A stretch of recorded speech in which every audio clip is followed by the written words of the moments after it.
அழகிய பசுமையான காட்டின் நடுவே ஒரு பெரிய மரக்கிளையில் பாதுகாப்பான ஒரு கூடு இருந்தது. அந்த கூட்டில் சின்ன சிட்டுக்குருவி அனு வசித்தது. அதைச் சுற்றி அன்பான 3 ஆசிரியை குருவிகள் திருமதி ஓகை, திருமதி குயில், திருமதி மைனா நின்று கொண்டிருந்தனர். இது ஒரு வகுளறை அல்ல, இது ஒரு வெப்பமான வீடு போன்ற இடம். ஒவ்வொரு நாளும் அவர்கள் தங்கள் இதயத்தில் இருந்த அன்பை எடுத்து சிறிய அணுவுக்கு உணவாக கொடுத்தனர்.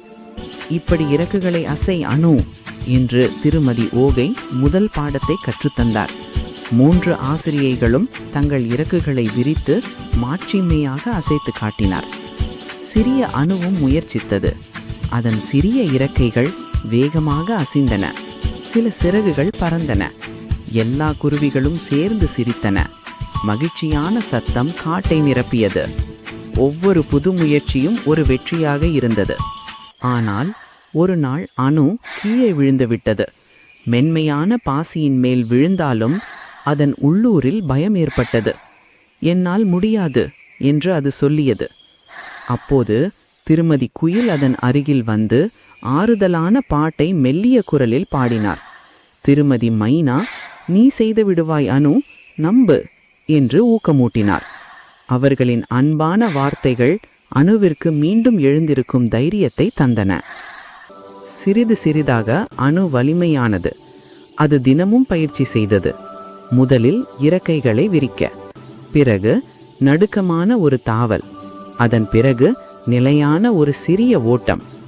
ஒவ்வொரு புதிய படியும் அதை கூடுதலாக தைரியமாக்கியது.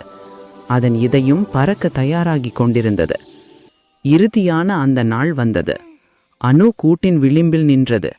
அதன் முன்னால் பறந்து கிடந்த அழகிய வானமும் காடுகளும் தெரிந்தன. அதன் சிறிய இதயம் வேகமாக அடித்து கொண்டிருந்தது. அது பின்னால் திரும்பி பார்த்தது.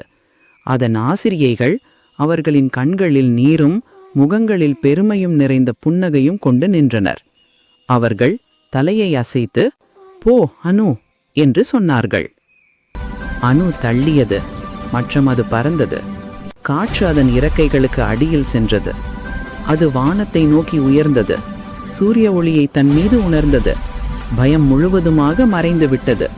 அதற்குள் சுதந்திரத்தின் மகிழ்ச்சி நிரம்பியது. அது ஒரு சிறு புள்ளியாக மாறும் வரை தனது சொந்த சாகசங்களை நோக்கி பறந்து கொண்டிருந்தது.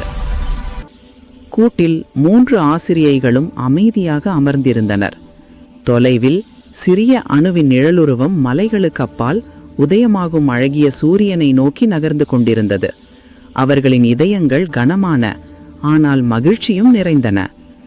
அவர்கள் கொடுத்த வெப்பமும் பாடங்களும் எப்போதும் அணுவுடன் இருக்கும். அதன் இறக்கைகளை வழிநடத்தும். அந்த நாள் காட்டில் ஆசிரியர் தினம். அனைத்து வனவிலங்குகளும் அணில், முயல், மான் கூடியிருந்தன. அவர்கள் குழந்தைகளின் வாழ்க்கையில் அன்பையும் அறிவையும் விதைக்கும் அந்த 3 ஆசிரியை குருவிகளை மலர் மாலைகளால் சூட்டி கௌரவித்தன. தங்க நேரத்தின் வெளிச்சத்தில் மின்மினி பூச்சிகள் அவர்களை சுற்றி ஒளிர்ந்தன. இது ஒரு வேலை மட்டுமல்ல, ஒரு அன்பான கடமை என்பதை அந்த விழா உலகுக்கு உணர்த்தியது.